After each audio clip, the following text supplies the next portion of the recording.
ในระหว่างวันที่17-18 มีนาคม 2025 ที่แขวงแก่นประสักได้จัดกองประชุมเผยแพร่สารบัญบัญชีงบประมาณฉบับปรับปรุงโดยการเข้าร่วมเป็นประธานของท่านนางดาวร ทองจันทร์หัวหน้ากรมคุ้มครองการบัญชีในท่านศรีสวัสดิ์ศิริวัฒน์รองหัวหน้าแผนกการเงินแขวงแก่นประสักมีผู้ต่างหน้าจากบรรดาแผนกการเงิน4แขวงภาคใต้แผนกการเงินอ้อมข้างแขวงแก่นประสักห้องการเงินเมืองปากเซคณะวิชาการค้นคว้าเลขรหัสและเนื้อในสารบัญบัญชีงบประมาณพร้อมโดยต่างหน้าจากหน่วยงานจัดตั้งปฏิบัติโครงการ PIU เข้าร่วม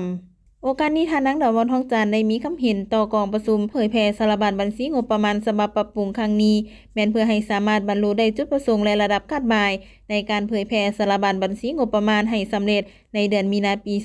2025ในกองประชุมได้มีการเสนอหางคำแนะนำว่าด้วยการจัดตั้งปฏิบัติโครงการสารบัญบัญชีงบประมาณโครงสร้างของสารบัญซึ่งรวมมี7องค์ประกอบและตารางสมเทียบระหว่างสารบัญเก่าและใหม่เสนอหางตารางสร้างแผนงบประมาณแห่งรัฐพร้อมโดยตัวอย่างขององค์การกระทรวงการเงินหางแจงขอบแผนระยะกลางและตาราง Excel ทดลองสร้างแผนเสนอหางระเบียบการคุ้มครองการเบิกจ่ายงบประมาณแห่งรัฐเสนอระบบคุ้มครองข้อมูลข่าวสารการเงินแห่งรัฐระบบปรับปรุงและเสนอสารบัญรายรับงบประมาณแห่งรัฐและตารางสมเทียบระหว่างสารบัญเก่าและสารบัญใหม่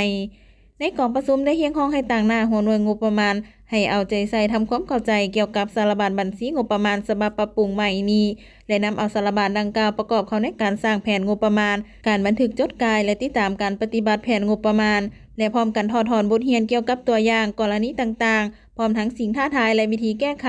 ที่คณะค้นคว้าพิจารณาประกอบเข้าในเนื้อในคำแนะนำและเอกสารการนำใช้สารบัญบัญชีงบประมาณให้จัดตั้งปฏิบัติเป็นเอกภาพทั่วประเทศ